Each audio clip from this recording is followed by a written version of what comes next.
What's going on, everybody? Back in one of my favorite places in the world, Accra, Ghana. Hope that you're doing well.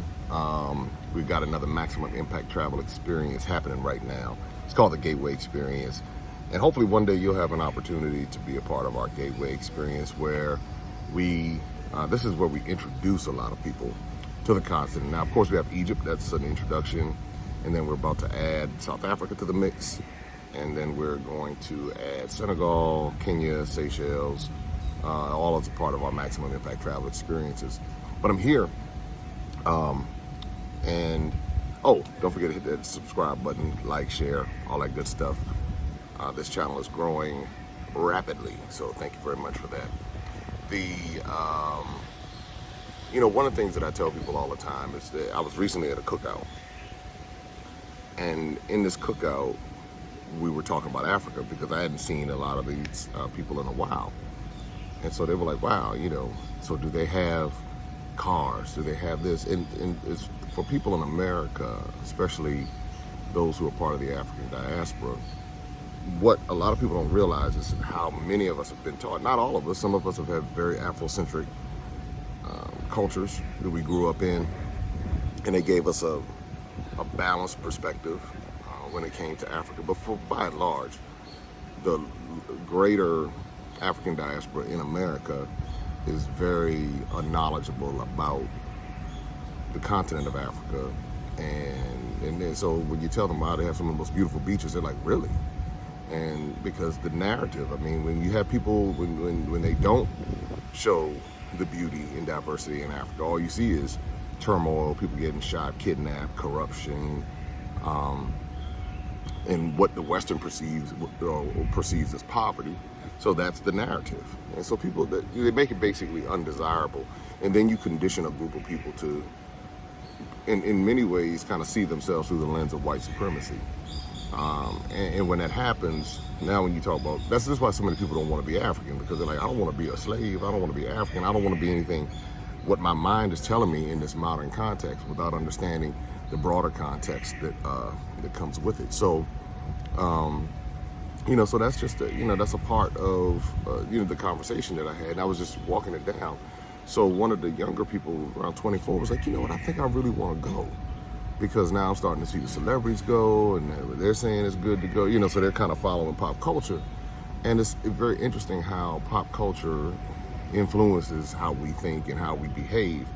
And sadly, in one sense, pop culture is largely controlled by white supremacy. So whatever the money puts out there and promotes, then that's what's going to be what people are going to gravitate towards without them even realizing what's happening. So when you have channels like this and other channels that are promoting different aspects of the African diaspora, what it does is it causes us to really think about how we've been conditioned to think. And then it also puts us in a position to say, okay, what am I going to do about it? Because it'd be easy for me to come here and just, enjoy and just take the spoils of everything and just live it up. But I decided that what I wanted to do was to promote and to bring and create a bridge where people could actually have these experiences for themselves. And it was just fascinating just listening as I was telling them, because they're seeing me go back and forth. And I'm telling them, wow, it's cool. I feel comfortable. I feel just as comfortable here in Ghana or in Tanzania or in Senegal or in South Africa as I do in DC or Miami. What I did, I was in Houston, Atlanta, and DC, all within that time frame that I was back in the States. And I felt just as comfortable there as I do here. And it wasn't like that. But I'm watching everybody else just kind of walk around and meander and do what they do. So, so it's those types of things that when people see that, especially with people from where they come from, it's now like, wow, okay, you know what, I can do this. All right, this is all right. So that's why we create these experiences and create these conversations, and that's why I encourage people to come see for yourself. And don't just, sometimes people have a bad experience because they're trying to do it on the cheap, or they're just trying to do it like they're going to, like they are going to Miami, and they don't properly prepare for the cultural challenges that they might encounter. But once you adapt then it's like a whole different perspective. It's like a whole different deal. And that's the thing that I'm encouraged by when I come here. And then when I talk to people back in the States. And so the young lady, she was like, you know what, I think I want to go now. I'm curious, I want to go see. And she's at a point in time in her life where it could be very beneficial for her at 24 to see.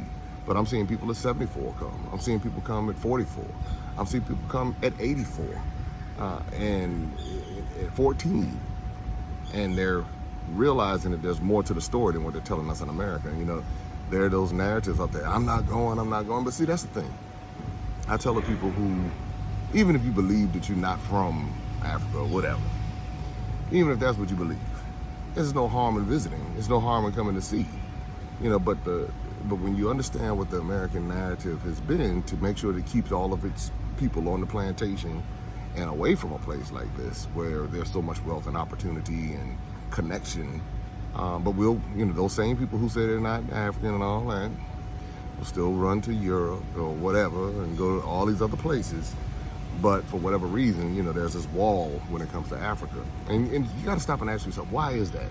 Why is there a wall there? What is it that they don't want me to see? Or what is it that's on the other side of that wall that might be beneficial for me to see? So, hey, it is what it is. So it's for some people to see. It's not for everybody to see, but it might be for you to see. And that's all that matters.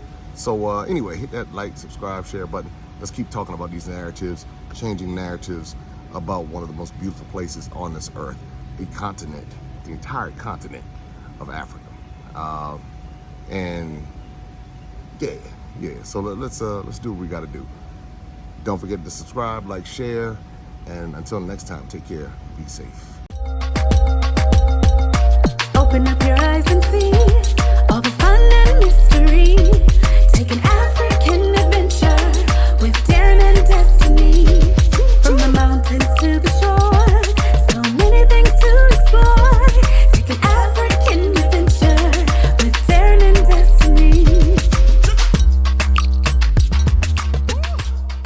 The Adventures of Darren and Destiny. And Darren and Destiny are twin brother and sister, and you go on their adventures throughout the African diaspora, meaning so African diaspora destinations, primarily focused in Africa, but we go to South America, we're going to go to the Caribbean. Their first book is going to take you to Ghana, and then we're going to go on a safari, and from there we're going to go to Ethiopia, and then we go to Salvador, Brazil.